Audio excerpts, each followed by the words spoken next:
Welcome to ABA on Tap.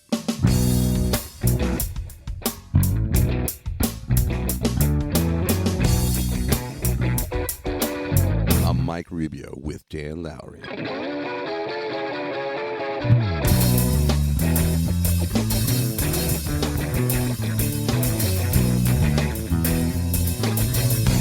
So without further ado, sit back, relax, and always analyze responsibly. All right. Welcome back to another installment of ABA on Tap.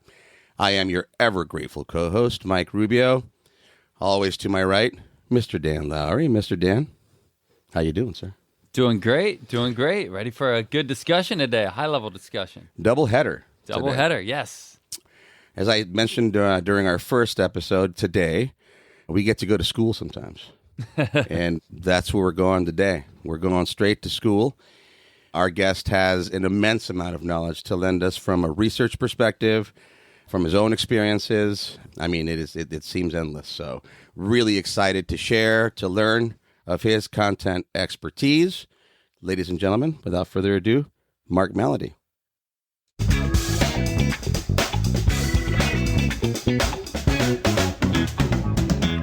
All right, sir. I hope I pronounced that correctly. Did I do okay?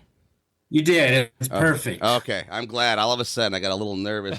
I didn't verify that before we started. Did I get it wrong somehow? I know you're in the Southern California area, so if you meet anyone with the same last name in that area, in your area, say Malady instead of Malady. I prefer Malady. Okay. Okay. The meaning of it. Well, that's what made me nervous after I pronounced it. I'm like, wait a minute. Maybe that doesn't sound right. What's going on here? I don't even know the guy. I'm calling him a Malady. What's going on here? Well, Mark, we cannot thank you enough for spending some time with us on a Sunday afternoon.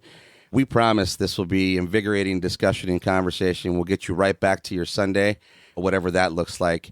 Super excited to learn from you today. Again, Dan and I always say this. We feel super blessed to be sitting in our seats and to share time with content experts like yourself and be learners ourselves. It's probably one of the most invigorating parts of doing this podcast. One of the ways that we really feel this works out well is to learn as much about you and your background as we can at the beginning.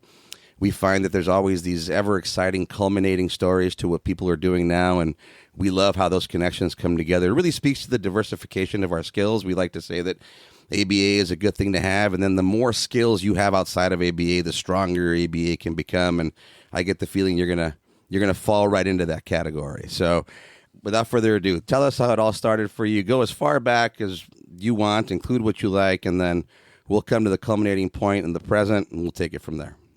Awesome. Well, thank you. I'm really excited to get the conversation flowing. The origin story question is always hard. I've kind of changed my entry point a few times over the years, and I think where I'm starting now is my third grade experience. Wow. And so in third grade, I had just moved from Southern California to Las Vegas. By that point in my life, I was changing schools in elementary school every 2 to 3 times per year. So lots of change. And I had an IEP already. And every year, at the end of the year, they asked my mom to hold me back. And my mom would say, nope, we're going to keep moving forward. We don't really care if he's behind from your standards. He's fine. He's got this. So that was kind of the normal drill. And in third grade, my mom kind of convinced me to try. And so I was like, all right, I'll try it hard. I started, all of a sudden, I got Fs on everything always up till third grade. And in third grade, I start trying. I'm doing really good. My teacher tells me, you're about to be the student of the week, and it's Friday. And at the end of the day on Friday, you get the student of the week. I've never had anything like that before in my life. I'm stoked. We go out to recess, and this guy, Kevin, says, string of curse words. And I grew up with a lot of variety in my life, and I knew quite a lot of curse words, very, very intense ones at that point. So I showed him what I had.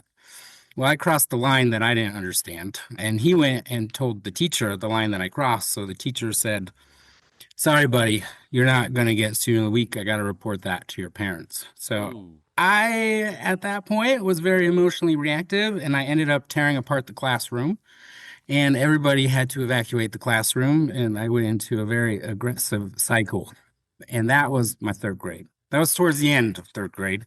So my mom decides she's going to move me schools again for fourth grade. And we're going to start over and try again. So we start over and try again. And I was supposed to have this teacher, and that teacher, her husband got called to Saudi Arabia as part of the military. So he got stationed in Saudi. So she left.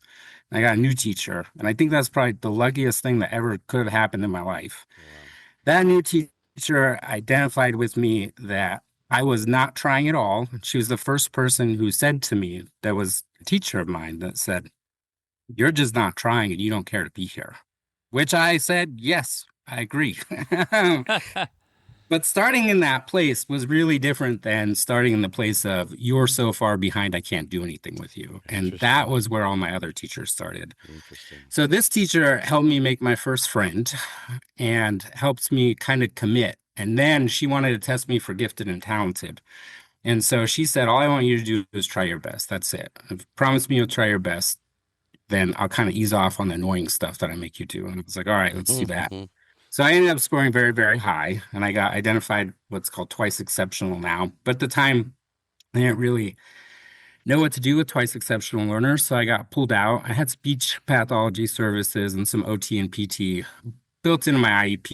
So I had pull-out services for speech, which I always hated the stigma of it. It didn't really work very well for me. But the stigma of gait pull-out was really different.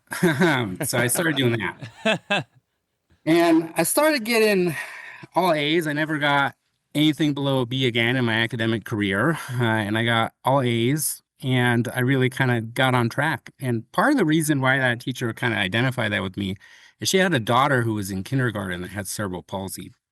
And she would take me, she was fully wheelchair bound. She had no functional communication, no language skills. And she pushed her daughter to like micro movements and moving her arm up so she could do something towards putting a shirt on. And she took me to pick her daughter up from kindergarten 3 days during like the first 2 weeks that we met each other. She's like, "Look, if my daughter can try, you're going to try." And I was Wow. like, "What do you say to Especially that?" when you were like 8 at the time. Yeah, there wasn't really anything that I could say to that, you know? So I was like, "All right, fine, lady. I guess I will have to try now because I see that your daughter is. And yes, I understand what you're trying to show me here." Wow. So that connection really got me to think about what it meant to connect with other humans. And when I started working in behavior analysis, I always tried to bring the perspective that that teacher shared with me. And I wanted to kind of think about the skill sets of other humans that way. So I wanted to go in and I wanted to design essentially robots that could do all the things that humans drove me crazy about doing. And that was my goal in sixth grade. So I applied to a lot of magnet and gate schools in the area. Every single one denied me because of the things contained in my IEP. So I was like, "Screw this. Education is broken." This is in sixth grade, by the way. Wow. Education is broken. They see that I'm good at this, but they're not letting me do it because of this other part of my identity. So my mom was really, really big into like, "Hey, we don't want you." And on that side of my family, I'm first generation college graduate, by the way. My mom actually ended up getting her associate's degree later. My stepdad got his associate's degree later. My stepdad raised me, and my brother got his associate's degree.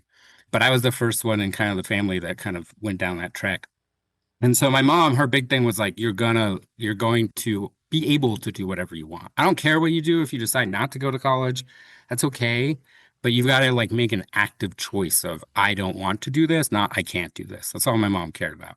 So she wanted me to get A's and B's because at the time we had the Millennium Scholarship in Nevada, which basically made going to college free. And I don't know, do you all know about the Millennium Scholarship? No. No, no. Okay.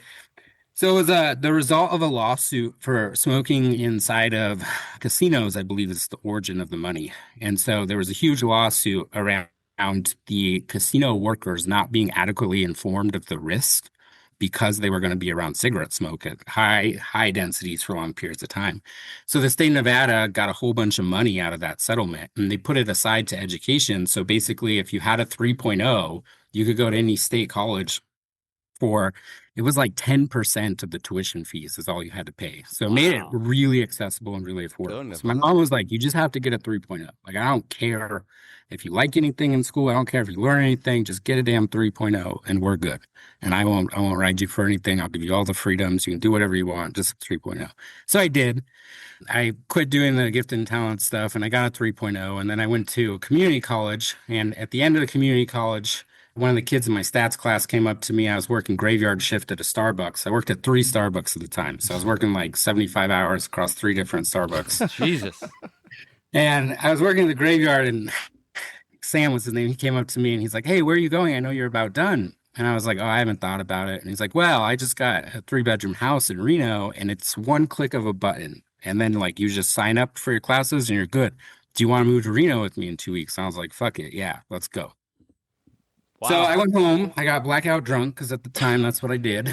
And I signed up for classes. And one of the classes I signed up for was a work experience class that was a rehabilitation program for adults with severe aggression, self-injury, and all of those sorts of things. And they were the last people who were transitioning off of the institutional grounds of the state. So the day program was still on the state institutional grounds. Medicaid waiver was really mad about this because part of the Medicaid waiver was like it can't be on state grounds. So there was this whole drama going on with that. But I signed up for that. And I had already transferred Starbucks, and in the course catalog, I don't know if you guys remember this, but for like work experience classes, they had to list the time. So they had like a normal class time, but it wasn't actually the time that the program was open. So I show up and I go to like the first day that was like at that time, and they're like, actually, our hours are 9 to 3, Monday through Friday. And I was like, oh shit, that's my Starbucks work schedule. Like, what am I going to do? So you'd think I'd be responsible and I dropped the class. Absolutely not. I did not do that. I pretended like it wasn't a problem until the last week of the semester because I was going to lose my scholarship for failing a class. So again, blackout drunk, I sent an email to the graduate student who was responsible for like scheduling. And I was like, hey, I was going to go home for winter semester. Any way that I can just bang out these hours, just 3 consecutive weeks of like giving you all my time. And he was like, absolutely. Everybody goes home for Christmas. It means only graduate students work on Christmas and like 3 other people that are on paid staff. So we would love for you to come do that. So I did. I showed up and within the training at the time was they sat down, they gave you a PowerPoint. It was 1 hour long. You shadowed somebody for an hour and then you were in the chair working. You got shadowed for 1 hour and then you were in the chair working by yourself. And theoretically, there's supposed to be a hierarchy of going from like the least severe D-cell targets to the most severe D-cell targets. But the problem was all the people in seniority didn't want to deal with the most severe D-cell. Like, I don't want to do that. It's not a really good progression. So I do my like first shift, and by the end of the first shift, I'm already working alone in a chair with a lady. And even her like not intense decel was she did fecal smear, and she liked to try to hook you in the mouth. So lovely. She would get poop on her fingers, and then she would try to reach into your mouth and get the poop in there. So it wasn't like a walk in the park, you know. That sounds fantastic. That sounds like a lot of fun for sure. Welcome. But I never really had a problem with that stuff, and like. In general, other people's physical aggression never really was a trigger for me. Like I was always comfortable with like people that were hard to read, difficult to predict. Like that was never a problem in my life. I have a little cousin who has Angelman syndrome and is level 3 autistic. And very early on, like when he was first biting, my grandma taught me like, who cares if he bites you? Like just let him bite you, or then just move on and do something else with it. Don't make it a big deal. And so my grandma kind of taught me some really good basics very early on with that. So, seriously. Wow. Yeah, I didn't actually learn this till a few years ago because sadly my grandma died when I was 11. But one of my uncles told me that once all of her kids left the house and they all hit 18, she just started volunteering at a learning center for kids with disabilities. And she always worked with the most severely aggressive learners. And this is like when she was like 45, is like when she just started doing that. Jeez. Wow. Cool. Yeah, super cool. And so I felt really comfortable with that. And there just so happened to be an undergraduate research assistant who quit a case management position to really be a supervisor and kind of train the other new people on the most aggressive. So I'm on the lowest depth. It's not my second day. and there's an opening, and I say, hey, can I do that? And they're like, yeah, sure, why not? Nobody else wants to do it. And that graduate student already had his master's degree, and he really wanted to go to UNR to learn theory and philosophy. And he already had a full company doing early intensive behavioral intervention back home. And so he had left his company to come, and he just said, hey, the one thing I don't want to do is have a placement that's an applied placement. Like, let me have an EAB placement, let me have theoretical conceptual placement, but I don't want an applied placement. Well, back then there was only, 7,000 BCBAs. So of course, they wanted the person who could do supervision. So you know where he got placed. But Applied he wasn't, placement. yeah, he wasn't thrilled to be in the applied placement. But what he did like the idea of, hey, can I teach this new kid who knows nothing about behavior analysis how to program? He thought that was interesting. Nice. So he asked me, like, do you want to start writing programs for him? This is day 3, by the way. So day 2, I become a case manager. Day 3, I get offered, hey, do you want to write programs? I said, yeah. He's like, okay, cool. You got to come Saturday and Sunday. You got to hang out in here with me for like 12 hours and basically do whatever I say. And then we'll start writing some programs. Like, okay, let's do it. The guy that I was working with, he engaged in bites up to 100 times per hour, and Wow. he had Hep C. And so there was some legitimacy to the difficulty of what could happen if somebody is bit. And so his physical layout was kind of one of those old wooden tables pushed up against the wall. It was a longer one. I want to say it was probably an 8-foot table. And then halfway through, about 4 feet away from him. So he's touching the wall, sitting in his chair. There's an old piece of duct tape on the floor that's like kind of peeling apart. And then you're supposed to sit all the way on the other side of the table. So you have optimum distance. So you can interact with them, but you're not allowed to cross the tape. Do not cross the tape. That was the #1 rule that they taught everybody. So what do you think I did on now my 6th day, the Monday that I come back the next week? Did you cross Across the tape, Mark? the 49th parallel. I ripped that tape off the ground. Oh, wow. Jesus Christ. Well, I had a feeling you've got a very rebellious streak here building up, and I'm digging it. I'm digging it, man. So we ripped the tape off the ground. And part of that is because in those first 5 days, I was noticing that when he got close enough, people would engage in blocking with him, and you would do some response blocking. And because he grew up inside of the institution, the second that the blue floor mat came out, he went and laid down in position. So you didn't even have to do the floor restraint. The only physical contact that would happen would be of the blocking. And he would do this thing where he would kind of like pull back right at the moment where you're about to call, get the mat, right? So you're going to call get the mat when it's like kind of so escalated. But he would walk the line of that escalation. So I asked the graduate student, like, hey, could physical contact be a reinforcer? And he's like, yeah, theoretically, yes, it can. Like, do you think it could be for him? And he's like, well, where does he get physical contact? I'm like, nowhere. Nobody gets within 4 feet of him. And when we were looking back through his history, when the state got him when he was 9 years old, he's like mid-30s at this point, by the way. When the state got him when he was 9 years old, he was being raised in a barn, chained up, that wasn't even attached to the house that the family lived in. Jesus. And that was the level of isolation that he grew up with in his early years. Oh my God. So he just didn't have a repertoire to interact with other people. And the assumption was he didn't like other people. And I kind of was questioning that assumption. I was like, I don't think that he doesn't like other people. Like, I'm kind of a harsh person. I'm very direct. I don't really pull my punches. I've learned to soften over the years, but especially in those younger days, everybody thought I was an asshole. And they thought that because I was an asshole, I didn't care to connect with other people. And that's one of those things that my 4th grade teacher taught me is like, hey, just because you're using these things to feel safe and comfortable with other people, does that mean that you don't want to build relationships with other people? And that's how she helped me make my first friend. She didn't like strong arm force him to be my friend. She just kind of helped set up the situation where like I would allow myself to be friends with someone. And so I felt there might be something going on here with this. And sure enough, this dude loved to be touched. Like, once we got over that hurdle and we pulled the tape off, I was able to get really basic presentation contingencies of him just putting his arm out. And he loved like just a forearm 3-finger stroke on his forearm.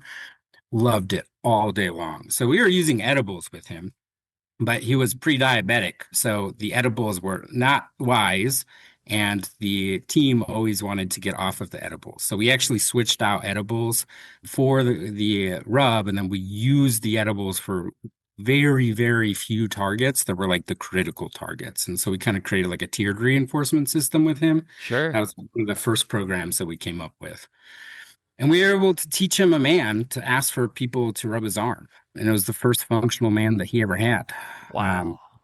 And he was mid-30s, you know? And so if you can teach a functional language response to somebody in their mid-30s, there was a lot there about the assumptions of, you know, the critical period of the brain and language development and all these things that, you know, in a liberal arts program, because at the time our psychology program was inside of the liberal arts college, I was taking like introduction to speech pathology classes, and I was kind of sampling everything. And this idea of critical periods and brain development was so essential. And that just made me feel even more like, screw that. I think that's bullshit. Mm-hmm. So that early programming experience was very, very critical to me of what you can do with the science behavior. And I had never taken a behavior analysis class before that 3-week journey. And even when we did our first little sit-down PowerPoint, the lady asked me like, "Oh, do you know B.F. Skinner?" I was like, "Yeah, he's a really shitty novelist who wrote Walden 2." Like, "What? What do you mean?" And I'm like, "Yeah, I found his book in a used bookstore in Vegas and I bought it, and that guy is garbage." Oh, that's so awesome. That's so... It wasn't about his approach to behavior at all. No, It was about his writing. Like, I don't know if you're like into literature, but Skinner was not a good novelist.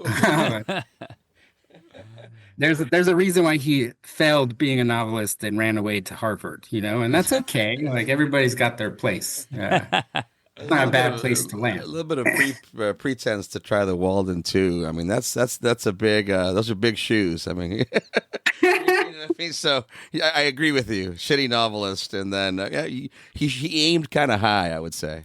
He might have found a good niche though in the behaviorism side. Maybe. Yeah. I mean, I love Science and Human Behavior. It's still one of my favorite books. Like when he was flowing and writing from a scientific lens, I really liked his writing style. Actually, I think he was really good at it. But so when I told them that, they all thought like I hated Skinner's theory and philosophy, and they're like, "Oh shit, we made a mistake." But because I had never taken a class, when I got that responsibility to start programming, I was like, I owe this guy to show that he can be more than what everybody thinks. Because nobody wanted to spend time with him. You know, like even in his program, not a single staff, not a single graduate student, nobody in his life was happy to be with him. And just like, what kind of existence is that? Yeah. Oof. Especially because he can't communicate. He has no functional communication to get his needs met either. Yeah. And so it was sad to kind of watch that. So I felt like I had an obligation to this dude, just like my teacher had an obligation to me. I felt that, hey, if I was going to honor the work that she did, I needed to honor this guy. And so I started reading, and I read an insane amount in those 3 weeks. I'm a very fast reader. A lot of my friends get mad at me about it. But I asked the graduate student, Josh, I asked him like, "Hey, what should I read?" And he's like, "Okay, here's a stack of 6 books." He gave me the white book, Tactics of Scientific Research, Hank Pennypacker's Methods, the James and Pennypacker 3rd edition, Ciapani's Functional Assessment book, and let's see, the Standard Acceleration Chart, the book that had Pennypacker, Lindsley, and White on it. So like the main SEC book. And then what was Science and Human Behavior. Yeah. Okay. So those were my first 6 books, and I killed those like within the first week and a half. And then I just went to the library. Jeez. And I was like, okay, if this guy, this graduate student, this is his base, what if I read 6 times as much of this? Can I be better than him in a month? That was my goal. I was like, can I be better than him in 1 month? Which is a wild goal, but that was my goal. Don't have to lie about it. And luckily at UNR's claim to fame, if you're not super familiar with them, is really multifold, but relational frame theory, acceptance, commitment, training, and therapy came out of there. and interbehaviorism. So the less known one, I think, is really UNR's a mecca and a hub for theory and philosophy, and interbehaviorism from J.R. Cantor was pretty much dead in the rest of the country except for at UNR. And so Linda Hayes did a lot of work of trying to get interbehaviorism to not only still have a home, but also to expand inside of mainstream behavior analysis. And so the book selection at the UNR library was all of Context Press books. So it was all relational frame theory, ACT, everything that came out of Context Press, because Steve created Context Press just right down the street. And I think it was a smart move. He made sure that the library he taught at bought all of his books. Reasonable, you know? Yeah, that works. That's a good marketing Yeah, strategy. yeah, it's a good little move. So I read every single Context Press book that exists, and then I started reading Cantor, and then that got me into Israel Gold Diamond, and I got really into a constructional approach, and I got a PDF copy of the Blue Books, which was kind of the lost work of Israel Gold Diamond that Paul Andronis and TV Joe Lane kind of put together. And it was this old PDF file that's really hard to read, and it's massive. So Joe Lang has since put out a book that is much easier to interact with than that. But back then, that's what we had. So I got really into constructional approach to programming with a interbehavioral spin on the philosophy inspired by Skinner. And then I found a guy named Xingyao Guo. Do you guys know him? Kuo? No. Man, I love Xingyao Guo. So we got to go back to the 1920s. Nature versus nurture. Yeah. That's all the jam, right? What's Yep. going on here? Is this the environment happening, or is this Watson. aspects of the organism?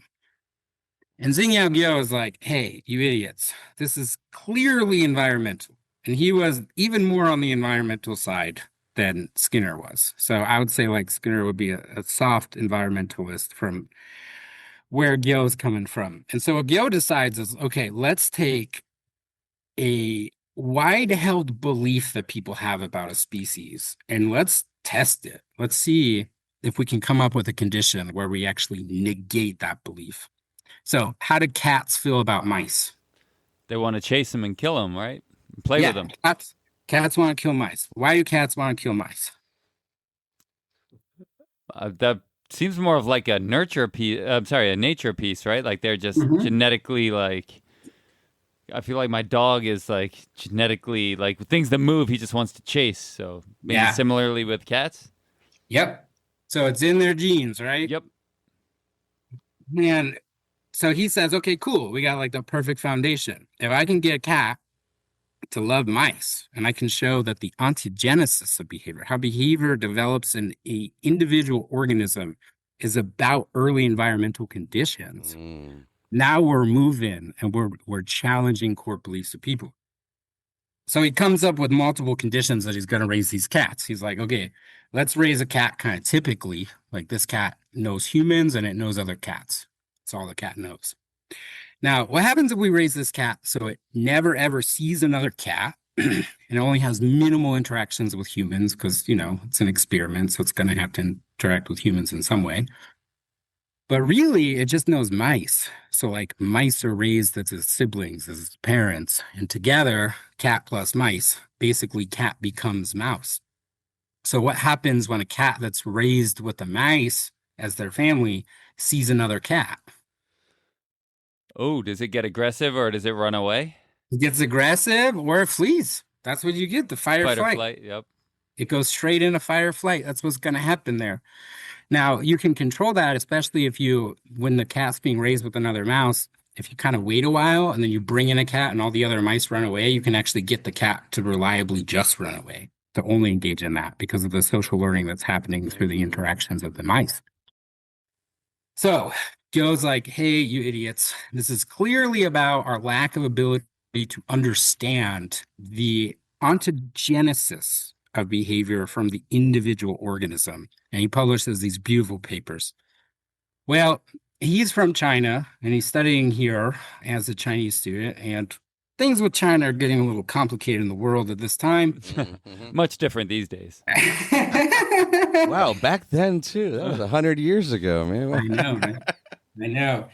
So around this time, he's got to go back to China and he kind of checks out of the mainstream psychology world. But in China is where I think he does his coolest work. He never like, he doesn't publish on it at that time period. He's just living his life. And he had these animal farms, and dog fighting was really big in China. So it was culturally appropriate. It's different than it is now. But dog fighting was huge, and people would bet on dogs, and it was this really big culture. So he had these research laboratories, he called them, but really they were just giant farms where he just played with every single variable you can ever imagine. And he tried to see like what were the factors that made aggressive dogs non-aggressive and non-aggressive dogs aggressive, and he just played with those over and over. So he published a book eventually, and that book was kind of his last hurrah when he came back to America for a quick little tour with a couple of students in developmental systems theory. That's what those students ended up going on to. So those students talked him into publishing that book, and he published one book. And so I found that book and I fell in love with it. And the way that he understood and identified variables were really, really cool. And the notion of the things that we're quick to say are because of genetic endowment, oftentimes are a lack of understanding of history. And if we can actually zoom in and understand history, we have more clarity on how to alter the things that we might think are the bad parts of our genetic endowment.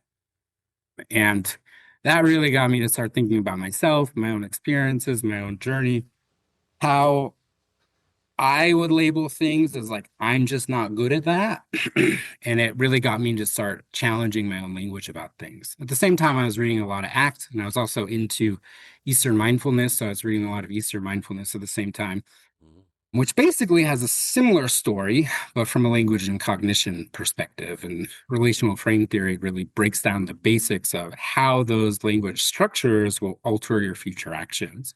And so I kind of started getting into, hey, how can we start playing around with this? How can we start moving this? And where are kind of the boundaries of what we can do with the science of behavior? And because I started working with adults and not with children, the adult world has a lot less procedural rules, I would say. And it is, you have to become process oriented to do behavior analysis with adults. You cannot get stuck in procedures. You will go nowhere and it will not work well. Now, we'll use procedures to guide staff, and we use procedures to be able to get consent and assent, but really the function of a procedure is not effective intervention. The function of a procedure is agreed upon documentation as points in contact in time. So that early process orientation kind of, I think, helped me not fall into the trap that a lot of behavior analysts fall into, where the adherence to procedures prevents meeting your learner where they're at when you're with them. Mm. So, and can you kind of differentiate? So when you say process versus procedure orientation, can you just break that down a little bit, exactly what you mean? Because I think that's really important for people to understand. Absolutely.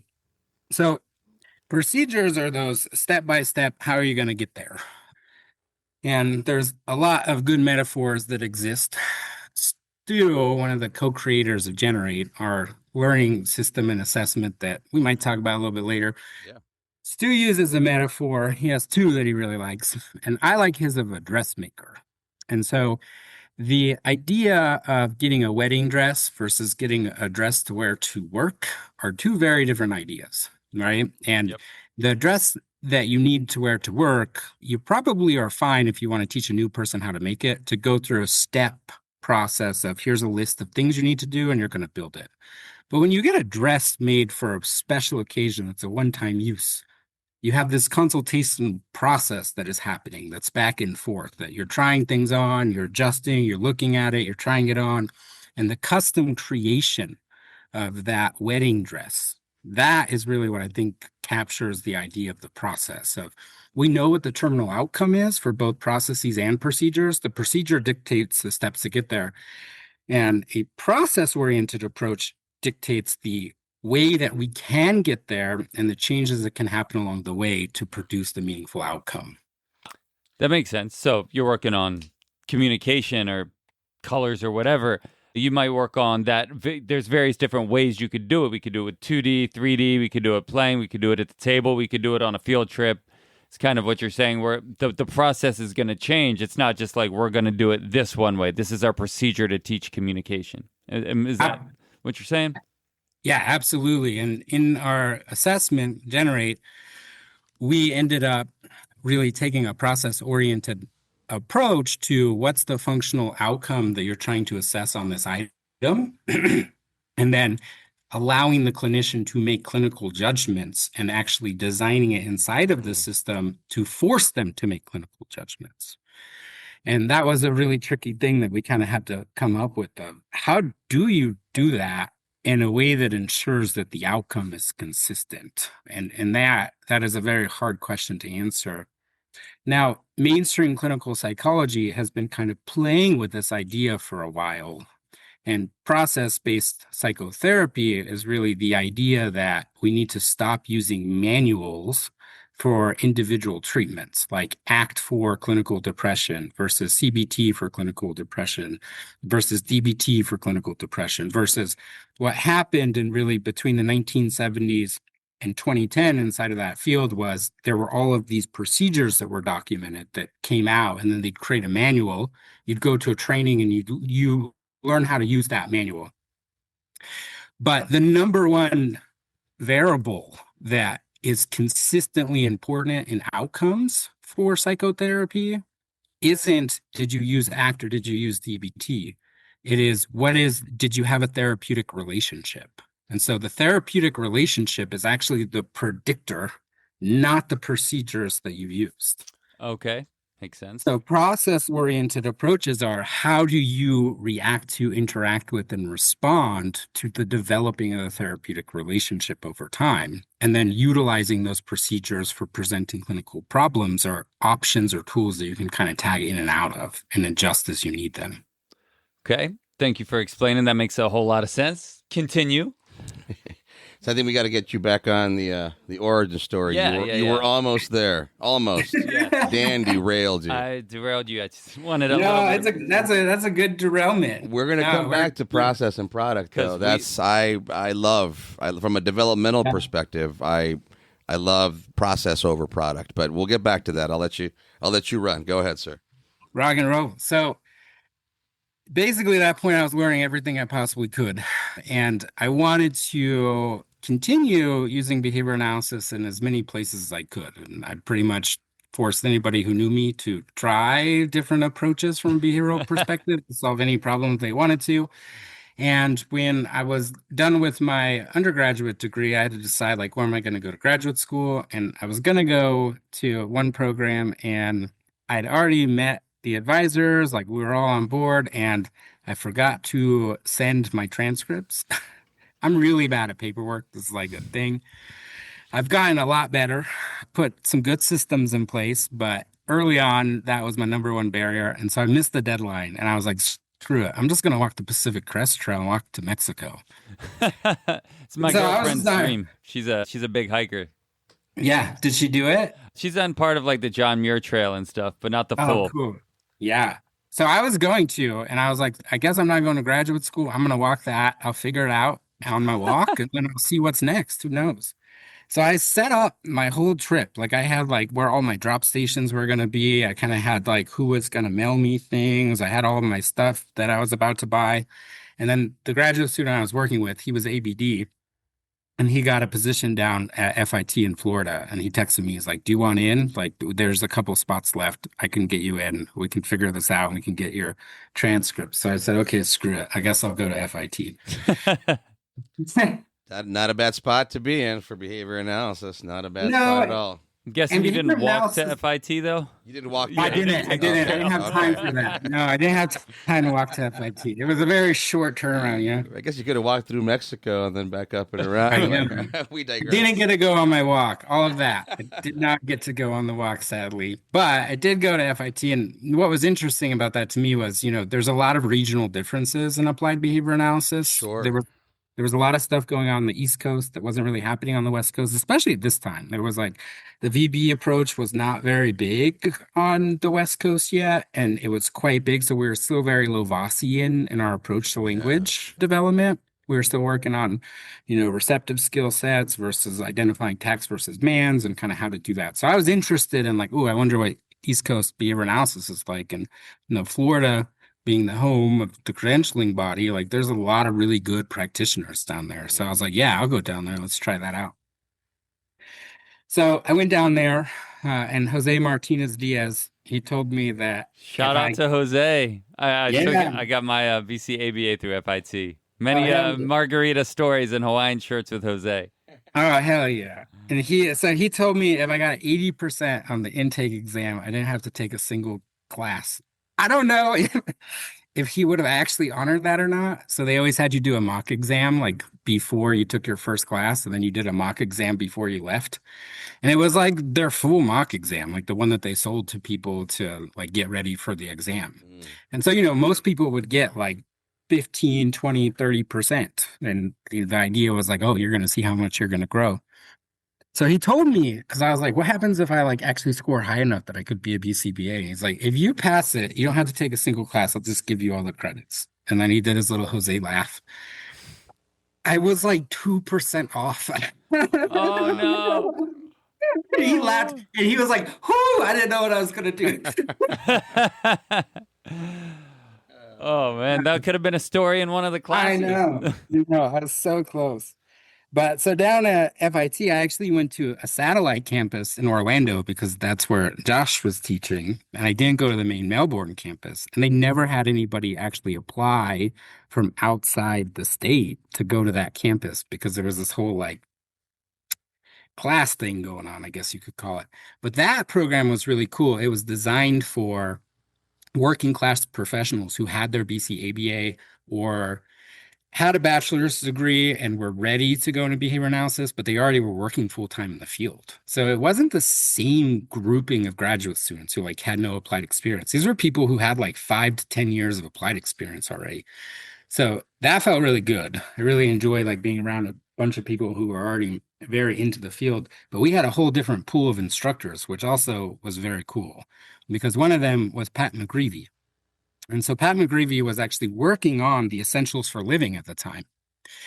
It wasn't out yet, and he was actively in development of it. And so we spent a lot of time kind of going back and forth, talking through like why you would select something. And what Pat was trying to do was he was trying to really he was really trying to lower the floor of entry into the skills that we assess. And so if you think about current assessments, criterion reference, or standardized, it doesn't really matter at this level. If you think about those assessments, there is a floor of entry, so the lowest skill it assesses, and there's a ceiling, the highest skill it assesses. And one thing that drove me crazy about skill-based assessments was that our floors were too high and our ceilings were way too low. Okay. Yeah. So in working with adults, I would work with, one person who went to college, took like 30 credits and didn't complete, and they were like working and they were getting fired from entry-level jobs every like 6 to 10 months, to people like that first guy I talked about. That first guy, we did enables R. I didn't think that we should just because it wasn't quite appropriate, but we did enables R on him and he scored on like 2 items, and that was it, like when I first started working with him. So the floor didn't really let you differentiate his skill sets from other people like him. And the ceiling with those other people I was talking about, they were way beyond it. It would do nothing for you. It wouldn't let you understand them in any way whatsoever. So I was already oriented to this idea of the floor and the ceiling because I did a little bit of research assistant work for a project with the Ables R where we were watching video recordings and then I was coding kind of what the parents were doing. So it's parents implementing the Ables R with their kids who weren't diagnosed. So it's kids who were, first administration and 3 months later, and then 3 months after that, and 3 months after that, and 3 months after that for a 2-year cycle. And we were kind of coding data on how that was going. So I was very familiar with what the assessment options were. I was also already using the VB map, and it had its own problems that I wasn't really happy about. But what I didn't like was that there was no assessment that could even register somebody like me. Like I'm a level 1 autistic, and neither of those assessments would be Mm. useful for me whatsoever. So, I didn't really like that. And so I spent a lot of time with McCreevy talking about that. And then when I graduated, I moved back to Florida, or I moved back to Reno. I wanted to drop out, so I actually became a craps player for a 6-month period. And I did not practice behavior analysis because I worked in the autistic sector in Florida, and I did not like a lot of the things that I saw. And so I Mm. was just like burnt out. I was done, and I just wanted to live life and enjoy what I had and use behavior analysis in the ways I wanted to. So Nice. I had this whole system for my craps thing where I had a suit jacket for each day of the week, and each jacket had $100 in it, and that's what I would take to the craps table. And if I won, I put $100 back in the jacket. The rest of it was my earnings. And then I filled out my jackets. I made more money than I've ever made in any job I've ever done doing that, by the way. Wow, legit. I've known my way around a craps table, a poker table, casino before, so I love Yeah. it. Poker guy over here. Yeah. Poker guy. Yeah. Yeah. We were doing good. And so I was feeling good about life. And one of my other advisors, Melissa Nossick, she was, when I was an undergraduate, she was also one of my graduate advisors. And Melissa knew that I just loved being around adults with disabilities. So she was working for a local nonprofit. She's like, dude, just come hang out. Like, you don't got to do any work. I'm not going to force you to do behavior analysis, but I really think it would be good for you to be around other people more and just come chill with me. And I was like, okay, cool. I can do that. Well, she abandoned me to go work at the BACB. And then I took her job. I started 3 programs underneath her, and I'm still here. Wow. Wow. Nice. That's fantastic. Okay. Man. From the casino to the analysis table. You got roped back in. I love it. I mean, I'm sure you still find time to play craps, though. You should. Occasionally, not anywhere near that. When I do it, I have to be all in. Like that's part of how I approach things in general. Is like you gotta make time for it. Now that I have 2 Yeah. kids and I work a lot, and I have a couple part-time jobs and side things, there's just not time to be all Not in. enough Lose time. my money. I mean, that's the type of person that they want in the casinos. People who don't have time to kind of work the system and game it. Are you a passer or don't pass guy? I play all the wrong things. I do hardways and I do the field primarily, which Okay. statistically I should lose all of my money. I don't know why. I've been able to figure out timing to do those things. You got the run Statistically, good. it makes no logical sense. Like, don't get me Nice. wrong, I'm not delusional here. Statistically, it makes no logical sense. Hey, whatever works, man. Good for you. Another example of process toward product at some point, but you have to give it time, is what you're saying. Yeah. You have to give it time. And I mean, that's a really good analogy here, a really good parallel in terms of what we mean by that. We often get discouraged by the quick product or lack thereof. We abandon the process, and that leads you a whole different way. So I do want to go back to a lot of things you mentioned, but starting with your work within the autistic sector and things you didn't like. This podcast, in fact, started right around COVID time. We came across a TED Talk from a young woman, Chloe Everett. And it was the first time that I had been hearing about the Reddit rabbit holes and ABA is evil, and I was like, well, let me go check out how evil I am. And I saw this TED Talk from this woman, and she was very earnestly describing her intervention experience. And I was like, yeah, I do that. I do that too. Oh, that's what she didn't like about that. Oh. And it was so, I almost felt sheepish. It was like, man, this should have been very easy for me as a developmental guy who likes open-ended, child-directed approaches, play-based, for example. Like, how was I missing a lot of this despite my better effort? So this podcast and then our current endeavor, Ascend Behavioral Solutions, really stemmed out of working for so many other people and having these grievances. And why are we doing stuff like this? We should try this, and I can get into more details if it's appropriate later. But I'd love to get your insight, your perspective, both from your personal and professional experiences, as to those things that you saw that you were like, no, this can't be right. This just can't be what we're supposed to be doing. Yeah. Absolutely. And I love that you had that reaction. I think a lot of people prevent themselves from allowing themselves to have that reaction because it's scary, like it's a scary place to be. Well, I mean, I thought I was doing cool too. Like I thought I was right in there with my, developmental open-ended approaches. Hey, we're doing process here, and I think I certainly was distinguishing myself from my colleagues, and they were attracted to that. But then I saw that TED talk, and I'm like, nah, I'm only about halfway there. There's so many things that, I guess the best way to put it for me was there's this authoritarianism that comes from you've got a disability, I'm here to help you, and I'm going to cross these lines because it's in your best interest that I, in essence, force you to do this. And I think that once I was able to phrase that for myself, I'm getting tingles right now. It was like, oh, dude, what the hell are you doing, man? Like, you got to rethink this. So anyway, let me pass it over to you, and you can share more about your experience with that. I think that authoritative component, the relationship between instructor and learner, is definitely one of the components that I had a really hard time with. I worked at a school for autistic students that were from 3, so it was a pre-K program up to 21. It was elementary to high school. And I had never done early intensive behavioral intervention in home-based services. This was before clinics were really in the rage. And there were some clinics around the country, but for the most part, it was home-based services. That was still the primary model that was happening. And I had never done that for a couple of reasons. One, I just personally never really felt comfortable in other people's houses unless I know them really well. So just like the idea of going into other people's houses, like I didn't like that idea. 2, the idea, and people would throw it around like, hey, kids are doing this for 30, 40 hours a week, and that's like a full-time job. And then the response from behavior analysts were like, yeah, but they're so far behind, they need to work now so they can work later.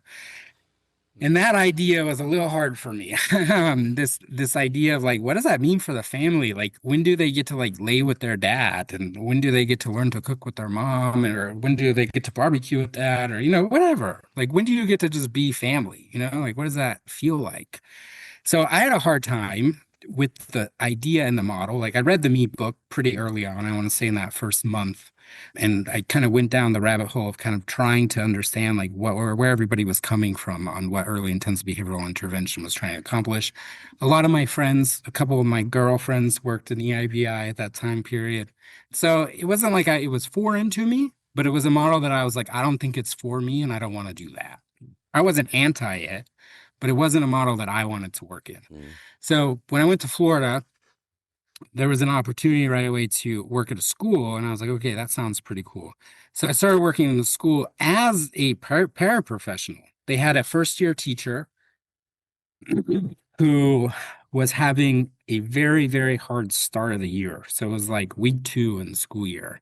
And kids were running out of our classroom, jumping a fence and running across the highway. That was like one of the things that was going on. It wasn't like hypothetical he might run across the highway. It was like he ran across the highway 4 times last week. Oof.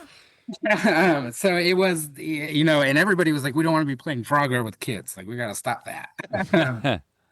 And that was one of the kids in the classroom. So she had 6, and all 6 of them had significant things that were feeding off of each other. And she was a first-year teacher, and they had one paraprofessional who was a guy who worked graveyard shifts, and then he would come in and he would actually fall asleep in the class. And he'd sleep through like the whole day. And they were supposed to have another TA, but they couldn't fill it. So because of the program model at the Orlando campus, because it was for people who are already working in the field, one of my coworkers, Mark, his name was also Mark, was telling me about this the first day because he's like, where are you working? I'm like, oh, I'm looking right now. And he's like, I got a job for you. Do you want to come be a TA like next week? And he told me about it, and I was like, yeah, I want to do that. That sounds cool. So I went in there, and as a TA, because this teacher, she was a first-year teacher, and she already like was seeing all the bad stuff, she was like, yeah, I will try literally anything you want to try. And we got that class under control within the first 2 months. And then all the kids ended up learning an insane amount. We took some kids from, like 5 to 10 mans. We took them to like 2nd grade reading levels throughout that year. Like, it was wild. Like, we got We got wild progress. And part of that was like, oh my God, I see the kind of addictive nature of working with early learners, which is really different than working with adult learners. Like when I said like we got that dude one manned and it was like life changing. Like you can just think about the scale of how many targets are acquired per unit time. Yep. They're very different. And there is like this really powerful thing that happens when like you are able to facilitate skill acquisition at like such a wild pace and nobody else is doing it. But so I thought, like, hey, look, we just showed what this could do. We did a demonstration. Everybody in the school knew that this was the crazy classroom, right? They were like, that's the wild classroom. It's the worst one. The behavior techs, because they weren't behavior analysts, but one of them was a BCABA, the guy Mark, my friend who told me to come be a TA. They had him and then basically another RBT. This was pre-RBT, no RBT credential, but functionally he was an RBT. So they were the behavior team, and the behavior team was basically firefighters who were called out to do restraints and de-escalate kids. Yeah. That's how it was used. The good old days. I remember those. Yep. No PROACT. There was nothing preventative. You were going to go straight into the hold.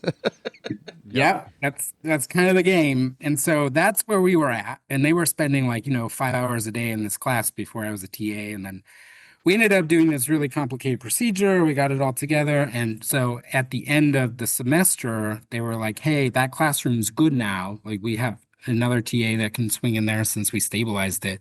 Do you want to be the behavior team with us? And I was like, yeah, let's do that. So we started doing that. And I did not like the firefighting. I did not like that we had to get kids to such intense levels before we allocated resources to them. So like the general idea of resource allocation drove me crazy. And like, why am I spending 5 hours over here? Or if we spent 5 hours over here, we can prevent 15 kids from ever going this way. And that was really, really frustrating to me, is that decel targets were the primary emphasis of what behavior analysis had to offer. So I really did not like the emphasis on deceleration versus acquisition. So we made a bunch of programs, and we actually created a pull-out model that was kind of similar to how speech and OT and PT do pull-out models, where we were basically going through and doing skill acquisition for 30 minutes for 3 days per week with kids. And we actually got some really cool stuff from that. We created some staff training that was really cool and actually became a base for a paraprofessional training that I brought back to Reno, and that we still actually do with all special education in Reno. So there was some really good stuff that came out of that. But this notion of decels plus resource allocation and the financial side of it was just too much for me. And those are my two main things. And the lack of really learner focused and learner aligned values growth. Like it was so hard with such limited resources to allow yourself to be able to do that every time that we were trying to get people to do it, there was always barrier after barrier after barrier after barrier that kind of came up. Yeah. So that was my main reason. Again, the early intensive behavioral intervention from the home-based perspective was just never on the cards for me. So like I just didn't even consider that an option. So it's like working in schools or working in adult services, those were the two options kind of left. And I kind of checked those off and was like, yeah, I don't think we're going to do that. Wow, Mark is giving us a whole lot to think about, but I'm going to have to stop us there, as this concludes part 1 of our fascinating, enthralling interview with Mark Malady. Please do return for part 2 and... Always analyze responsibly. ABA on Tap is recorded live and unfiltered. We're done for today. You don't have to go home, but you can't stay here. See you next time.